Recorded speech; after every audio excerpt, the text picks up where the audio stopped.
If there's ever a course that video doesn't do it justice, this is the one. It's called Toboggan because we're on a toboggan run. How dramatic it really is, like a lot of people don't see it on camera.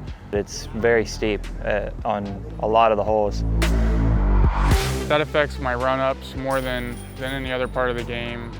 Typically I have to go a little less stable going up the hills. It's a grueling course for sure, just for that reason. And then, you know, you got the length on top of it. Not only are you throwing 600 plus feet down the hill, you still have to walk that, you know, and in order to get to that 600 foot shot, you have to walk up that hill. It's just getting longer by the year. There is a lot of wind that we have to try to almost just guess or just watch what other people are, you know, how their discs are reacting. This year has been insane as far as wind, so we're getting that element not only in the difficulty of the course, but also Mother Nature. Just an incredible place, to be honest. I mean, I don't think I've played this tournament 2 years in a row where there hasn't been something different. The course this year in particular plays more difficult than it ever has. I shot 18 down here a couple years back. It's gotten harder with added length. The par fours have gotten a lot more difficult, so shooting double digits here is really difficult. And to be honest, I don't know if 18 is possible.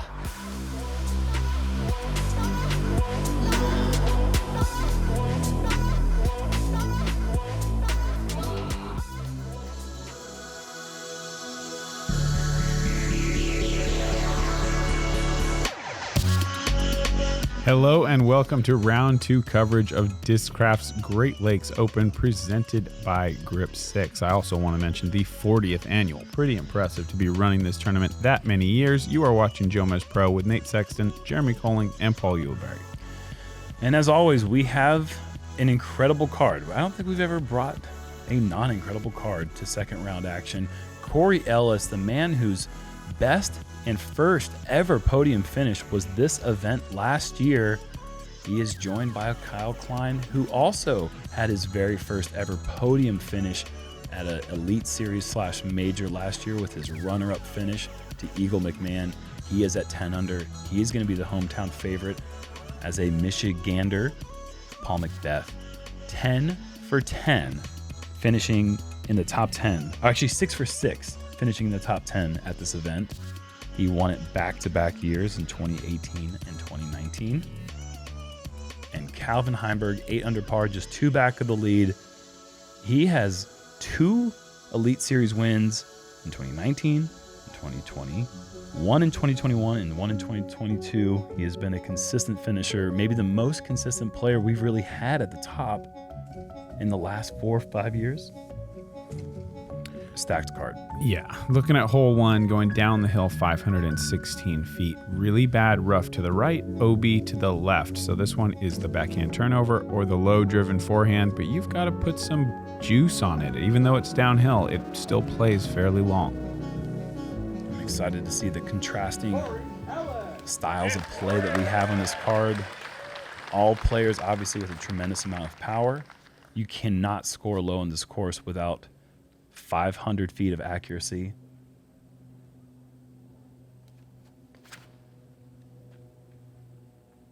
Looks a little low, but with his power, this could sneak the circle's edge, and that's exactly what it does. Wow. I didn't like that angle out of the hand or the height, and it just kept going. You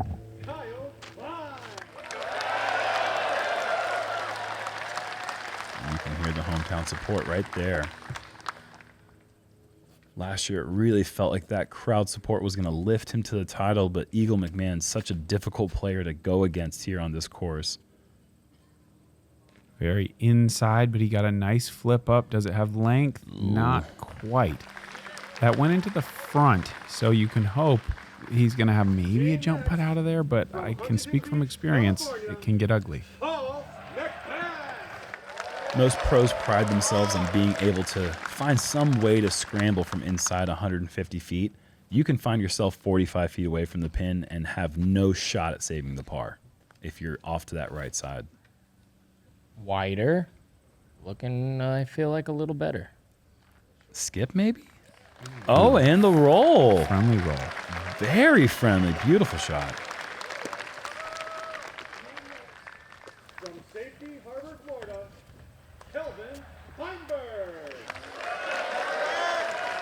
I know Calvin likes to throw the backhand turnover, but he's developed a very, very powerful weapon with that sidearm too. And after seeing McBeth's line, I'm surprised he doesn't choose to do that. But I guess when you can throw it, throw it with this nice little angle. And though, just like Corey, well short of Corey's even. kind of a low line.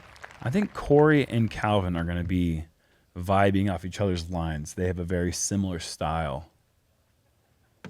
Calvin's going to try to go backhand as often as he can, but like you said, he's got a very resourceful forehand when he does need it.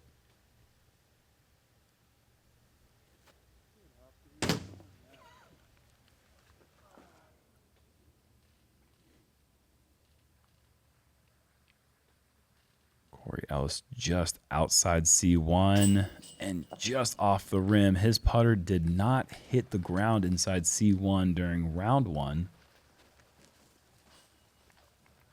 That will feel like a birdie opportunity missed, but not going to go on the stat sheets as a missed C1 putt. McBeth converts. Great deuce there.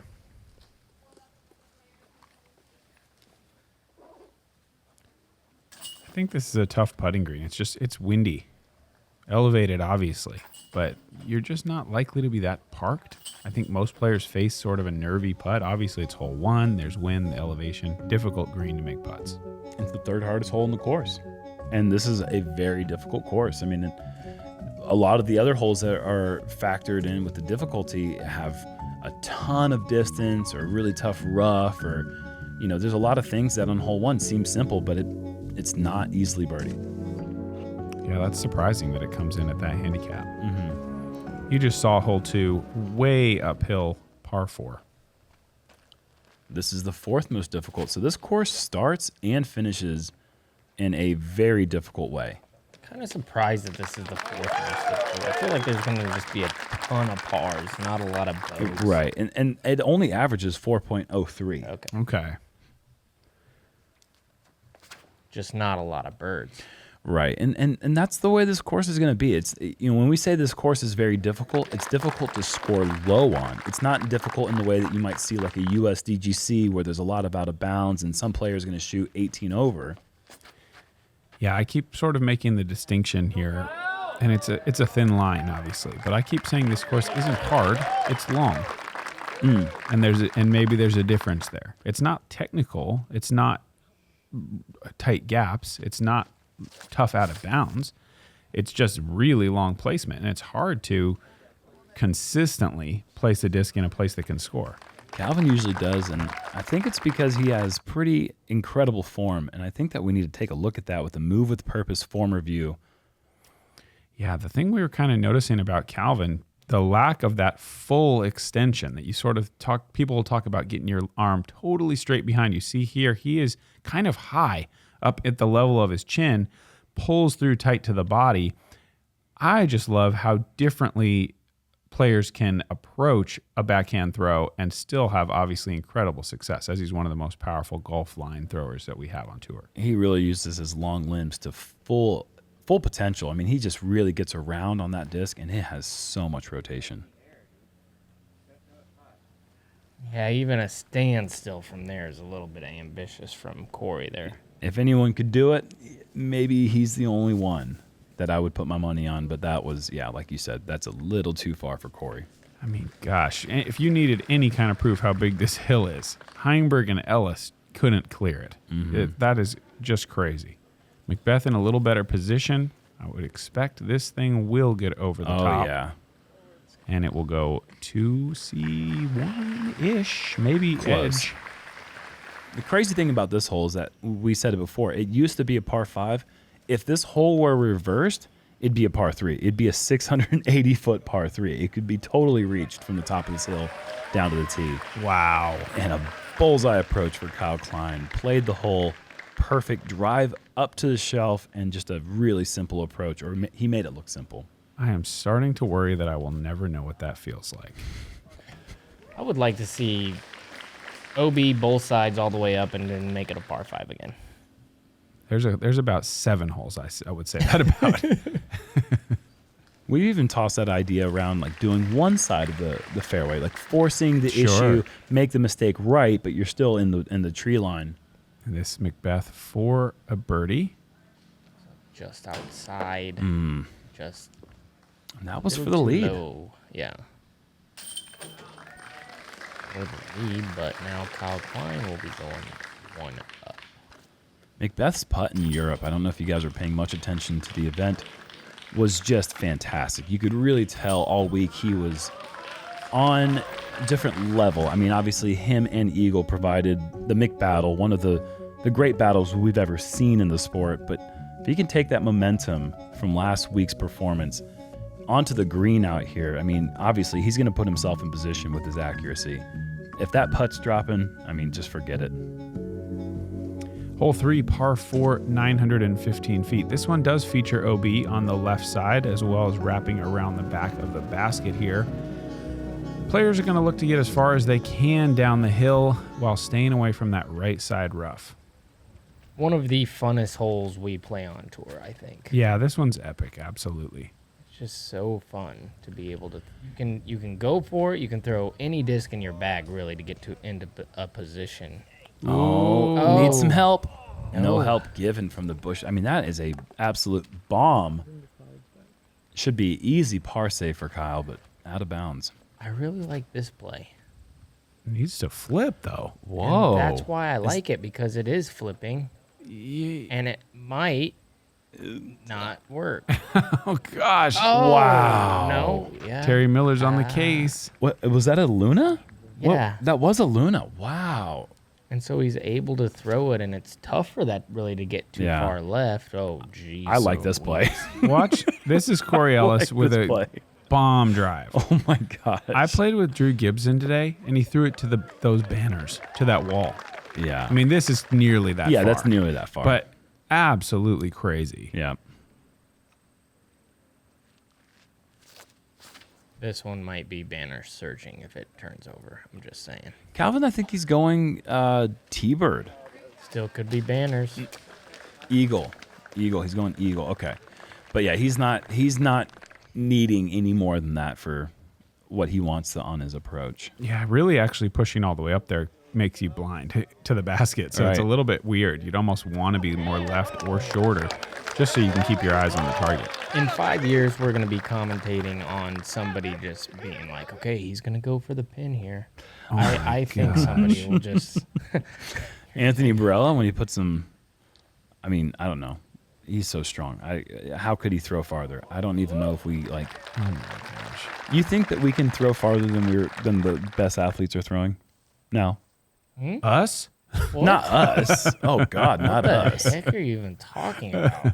I just remember there's a Sports Illustrated article about how pitchers have maximized what the human body can do as far as power in a pitch. Like Sure. we've learned how to maximize. You know, is My it disc body ain't technology? doing much. I tell you that. I don't need a scientist to tell you that this bad boy ain't throwing any farther for years to come. Corey certainly didn't need to throw any farther off the tee. He is Oh my bullseye with his goodness. approach, made the hole look very simple. I was looking at this hole today and imagining if this one were reversed, and it would be a par 6. Oh, I just hate the things you're saying this whole time. Are people going to reach this someday? Could we play it in the backwards? It all sounds awful. And I think Paul feels the same way after that putt. He just misses that low. Not a great effort from him. I can just picture myself talking to a doctor. Is this all I got? And he's like, It's more than you ever had, Yeah. buddy. yeah, You actually did way more than we thought you could. you're an anomaly. Okay, enough right. jokes. We yeah. got to give a real quick shout out while these guys are tapping in Kyle's par and the 2 birdies coming up. Ian Burchett, 345 feet, it says here on UDISC, for the big old fat 2. Ooh, man, that would be fun to see. And I actually personally witnessed from the top of the hill on 17 or 15 as Albert Tom threw his forehand that hit off the rim. Wow. And it was a really cool perspective to watch, like almost from a bird's eye perspective of that shot coming in. Whoa. So almost a couple of big 2s there. McBeth, when he shot his 18, he hit off the rim for the 2. Hole 4, par 4, 580 feet. Our first technical kind of approach here. That you got to work the drive a little bit left, but not too much left to set up that little uphill delicate shot to the precarious green. Zoom. Missed that one. Yeah, it's still fine. I think that's actually, I mean, I think that's ideal. Yeah, I think it's great. It's the base of those trees, you're great. You don't have to worry about the low ceiling anymore. It's just a straight shot up the hill. Yeah, really the one thing you want to try not to do, especially with the powers of these guys, you can't yank it to the right. And if you get through everything and go way left, then it becomes tricky. And we've seen, you know, like this right here. This is forehand roller. Exactly. That's going to be a tough one. Really interested to see what Calvin does with that approach. There is a low skipper line.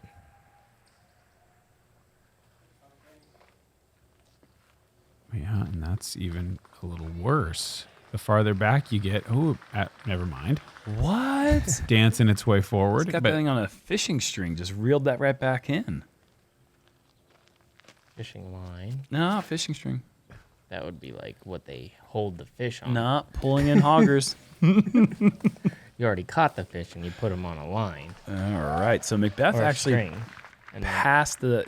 Shush. no, and then you would fish with an actual line. See? It's fishing string. This is on a string right here. What a shot up there. That's I fished at least once in my life. I think I know what it's called. It's called a fishing rope, actually.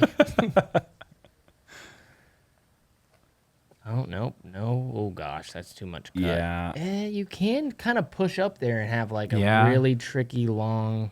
I don't count these guys out ever anymore. This looks like maybe a rock 3. I like that better than the other one, but also, well, no, very good. Slow down. Slow down. Okay, curling around the backside. Nice touch for Calvin. Dang, learning some stuff from the Simon. The crowd has no clue. There's no applause whatsoever because they see that thing rolling over the hill. They're probably thinking it's on 5's fairway. This is a nice little skipping shot. The advantage of being a little bit farther forward allows McBeth to go with the skip. Much easier to control than the roller. Let's see if he did find a little gap. Having to put Anheuser on that, not Kyle's ideal line. He can do it, but he likes to have that swinging hyzer line if he can say something about it.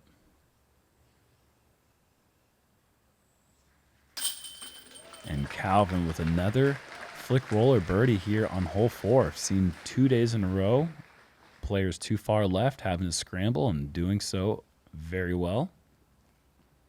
You know, talking about McBeth's putt in Europe, it's interesting to me how often he changes his positioning of the attack angle. You know what I mean? Like it seems like sometimes he would just drop it down, hold it for a second, come up. Sometimes the disc is in front of his face, he drops it down, and now he's kind of squared up. We saw last year him start in an Anheuser position. Just shows you even the greatest, one of the greatest putters we ever seen, switches it up all the time to stay consistent.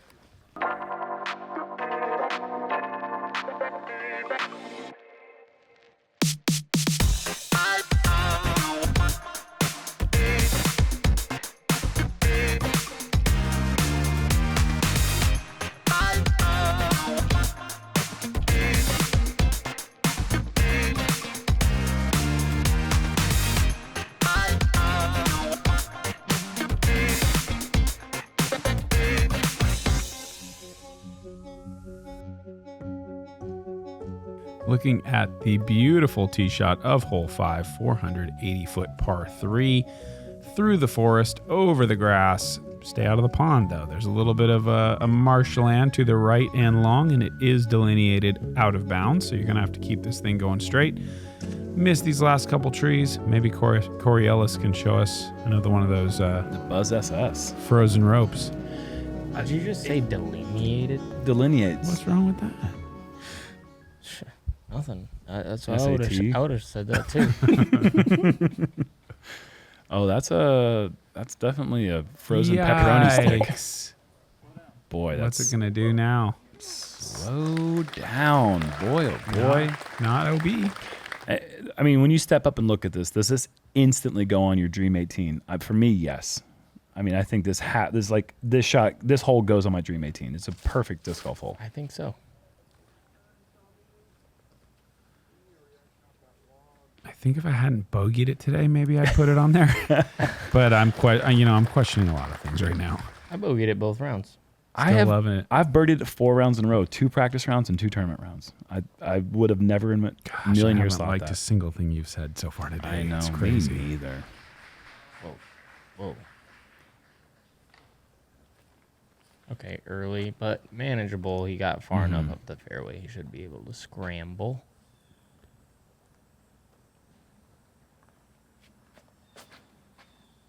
I love Kyle's pace. The way he throws those kind of shots is just so smooth and methodical. Look at the length on that. He needs to slow down. I could find its way out of bounds long. For me, I would take that drive for the rest of my life. Oh, no please. doubt. Yeah. And then just have like a weird little 45-footer every time.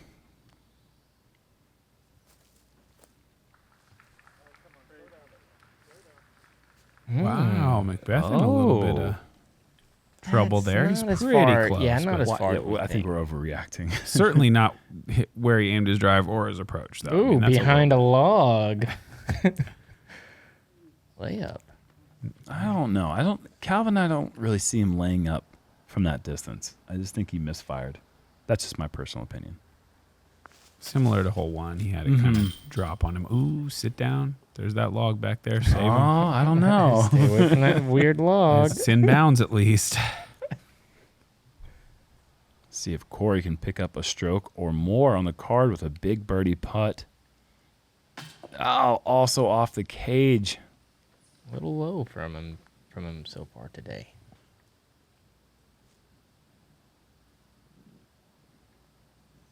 To stay at 2 under. That sneaky log. Were we underreacting? Perhaps. We should have freaked out more. That's pretty crazy, honestly. I don't think he's probably found trouble on this hole very often. This just seems like a Paul McBeth special.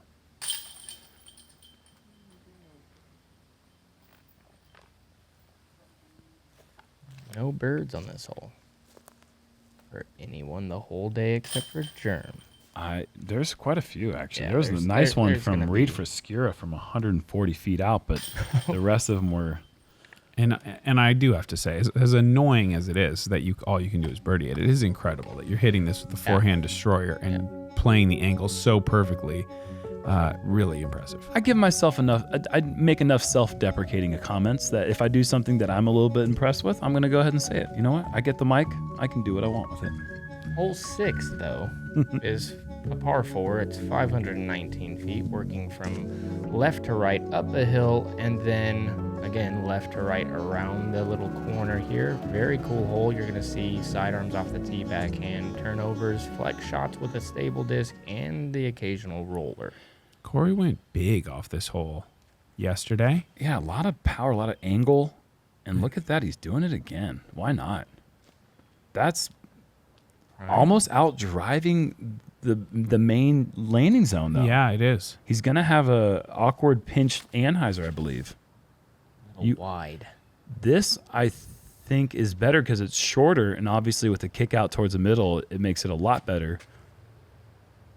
But if you're going to go that much power, you're going to need to have a stable disc that kind of flexes back or hyzers back at the end. Here's that roller play. I think this is the play for the hole, and I really think it's the best. I want to shape. start doing this play. I want to go back in time and practice it before the tournament. He's on the way up the hill. It's awesome. I think you could get something up on top of it. Wow, what a shot from Kyle. Even Paul likes it. Too far right, maybe? Oh, gosh. This Oh, is that's coming in going. with the heat. Get down there. C1. That does not like bogeying. He is going to get a little bit more aggressive after a mishap. Uh-oh. Oh, I think that could be tough. Yeah. Right kick. He's going to have nothing but trees to go through. No more gap to look at, really. And you can see the angle that Corey has. He's going to throw this perfect, essentially. But that required a more precise approach than I'm sure he wanted to give himself.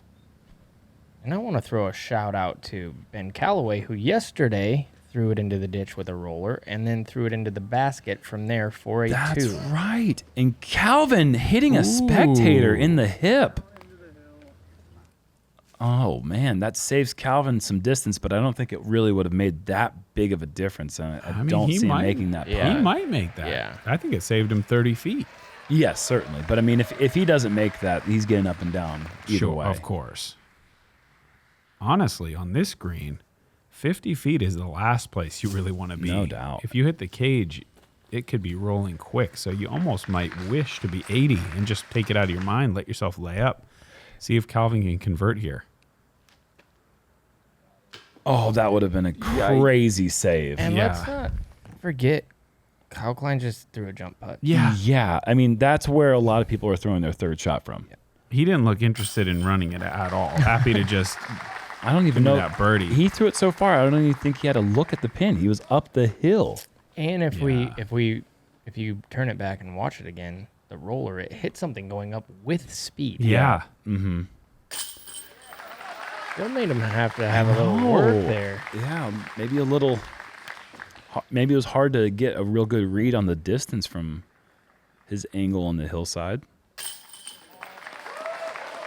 A couple of nice birdies.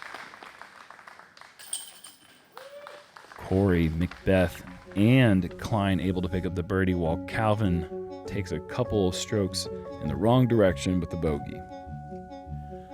Hole 7, par 4, 667 feet. You're going to want to land on the right side of this mode area, and you can see why right now, because if you're tucked left, you've got no angle to hit this next gap and try to get up to the green. So big backhand straightening as it flies is a great option to try to get up into that second level flat area, but not swinging hard left where you cut your own angle off.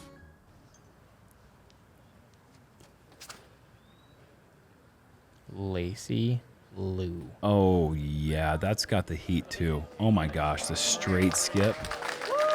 Gallery not expecting to drive that far. Wow. His angle won't be great, but he's so far up there that I don't think he's going to care. Oh, my gosh, no. This might not be so good. Distance is fine. That tree, I mean, that's just the one. You're just trying to find any way to get just around that tree and try to avoid going too much hyzer down the hill while you're doing that. Oh no, this is early. Let's see if it can hold on, stay straight. Might need some love from the gallery. It's tough from over there, but we've seen some scrambly scrambles.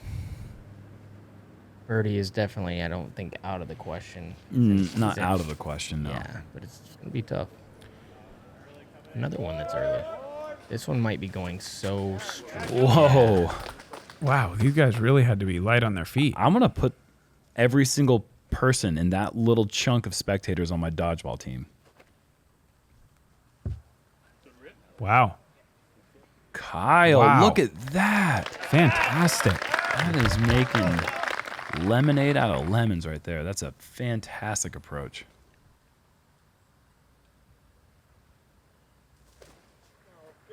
Ooh, get through. Too much angle. That's going to... I threw a drive so bad on this hole today that Drew Gibson offered me nothing less than the presidency of the United States if I could get up and down for birdie.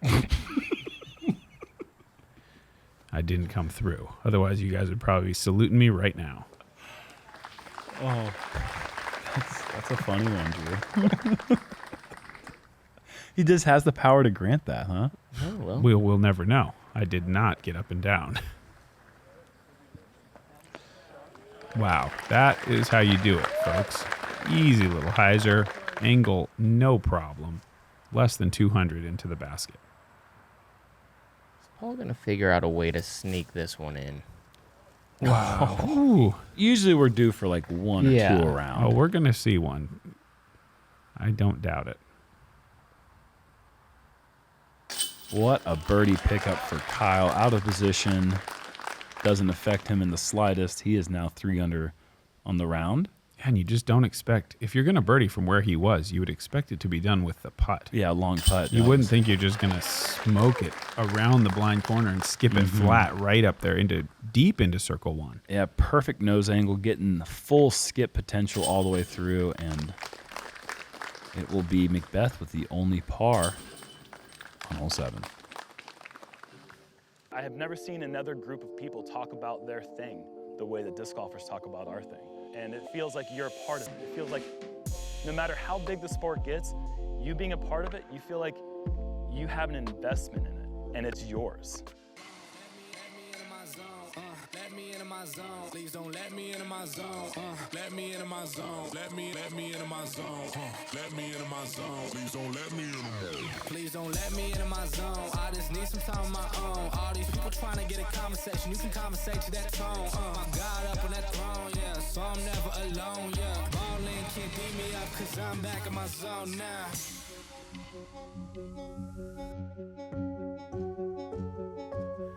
On to hole 8, par 4, just 500 feet, but it is significantly uphill on the second shot. Pretty unique shape as you have to hit this gap quite close to the tee pad, swing super hard left as quickly as you can to preserve any kind of angle to get back around up the hill under the branches to the green. I think low backhand hyzer, turnover forehand, and perhaps backhand cut roller are good options here. Backhand cut roller. I think you're the only person I've ever seen try that shot, and I just don't understand why people don't. It's so good. But never mind, do that. Yeah, if you can do that, do that. That's gonna be wide open. Yeah, he's gonna be able to see the basket. Nothing in the way. This is gonna be too long. No, I think it's perfect. gonna be good. Oh, look at the Perfect. skip. Yes. Yep. Whoa. Those are They make it look pretty easy, don't they? A+ drives. How did the roller work out for you today? You know, could have been better, but I got a par. So maybe you should try these little hyzers. Maybe I should. We don't know if they're going to par or not either. Yeah, we'll know soon. McBeth, low. I think that's the key where it never gets flat. It's swinging the whole time. Yep. Guarantees you the big skip. I think he'll be reasonably happy with that position. Yeah, I mean, there's nothing stopping a player from wanting to go as far left as possible. It's not the distance off the tee. It's just getting out the gap and going left. Ooh, weird skip. Yeah, it's going to be in the circle. Tricky little footing, though. Especially with his swing he uses for his putting style. I thought you were going to say especially with his feet. Oh, his feet are good. Top 10 on tour. Those pictures of his feet where the soles of his shoes are just on top of his feet are just so wild to see. The shoe selection. There's just so many different types of shoes we can use. To use the soft sole ones, it's just it's cool to see. Jeez, that's just easy. Yeah, a couple holes in a row now where Yeah, he's just just like, kind of... oh, a little putter yeah. up shot, no problem. Beth has a little work here. Easy work.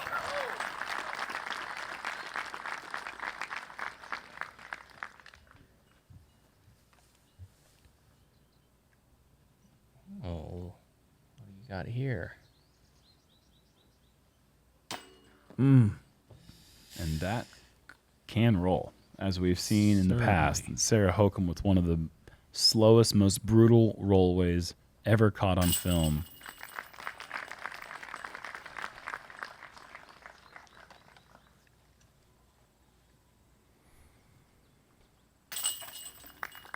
So just a few inches away for Calvin from a star frame on 8. He'd like to have that one back. He's missed a couple low now, and that's generally the miss that we've seen from Calvin. When he can get that disc over the rim, hardly any player's given themselves more opportunities off the tee. So if he can make that putt, he's going to be a contender in this event. As we go into hole 9, both Kyle and Corey on 3 birdies in a row. Corey holding that narrow one-shot lead to this point. This birdie right here is one that might net you a stroke on the rest of the card at 500 plus feet downhill through a gap. Or up at the clouds. Yeah, that's a lot of airspace up there. And I think for the players who have the power, that's the way to do it. I mean, that hyzer flip-up late turn line down the middle is so precarious at 563. It's just so difficult to hit that line. Here's the slow flip-up speed racer. Usually he ends up a little bit left. That's a putt. I mean, that's a safe play every time, I feel like.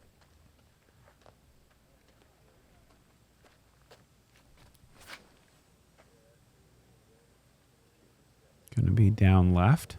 Surprised that everybody's taking this inside line. I really feel like it's going to the left side of the Guardian or the right side of the Guardian tree from the tee pad and in between them and try to just pure that gap and it goes right to the pin. Played with Calvin yesterday, and that's essentially what he did. He's just going at that tree and hoping to get through, and he put it at the rocks. This is going to be far enough. That is. He's at the rocks again. That's so much power to just remove fade from the equation with a distance driver. Gets the nose down, pushes it straight. This is a destroyer. It just will not fade. It just barely starts to go here, but still has so much speed to carry it all the way to the hill. And if it doesn't hit that branch, that might be an ace for him. Yeah, phenomenal shot. McBeth kind of weirdly short on this one. A little too much hyzer on his drive. Caught that tree. That's a tricky little putt right there. Yes, it is. It's short, but that is tricky. Those gaps between the trees are pretty tight.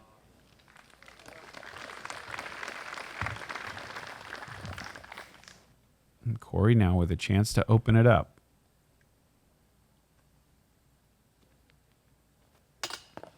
Oh, man. Very good effort. Would have been a nice little four-packer to finish. But still, going to shoot 5 down on the front 9.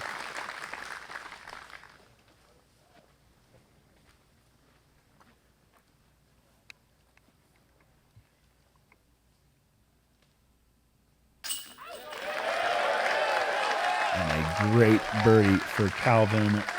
15 birdies on the day on this hole, which is just kind of an incredible number. It's so tricky to get, including a Luke Taylor throw-in from 230 feet, a couple thrown from outside C2. So a lot of cool stuff happening there on hole 9.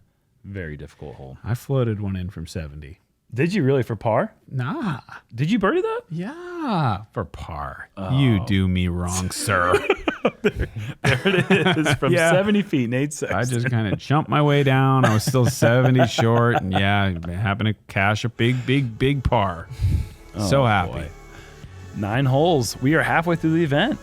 That is halfway through moving day, halfway through the event. We have Corey Ellis with a 1-shot advantage over Kyle Klein. And thinking back to his profile piece that we saw on hole 1, where he said, I have no doubt I have the skills to win. I mean, look at how this is playing out. He's just coming in here, saying he's ready, proving it now, halfway home with the lead, and moving well today. He's missed a few putts and shot 5 down on the front 9. I mean, not something he normally does. So, boy, if he can do that again on the back 9, that's exact. He shot 5 on every 9 so far to get to this point. He's 15 under through the event.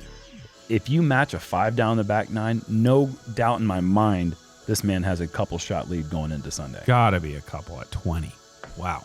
Thank you, all of you, for supporting the channel. We'll be right back with the back 9 of round 2 from the D-Glow.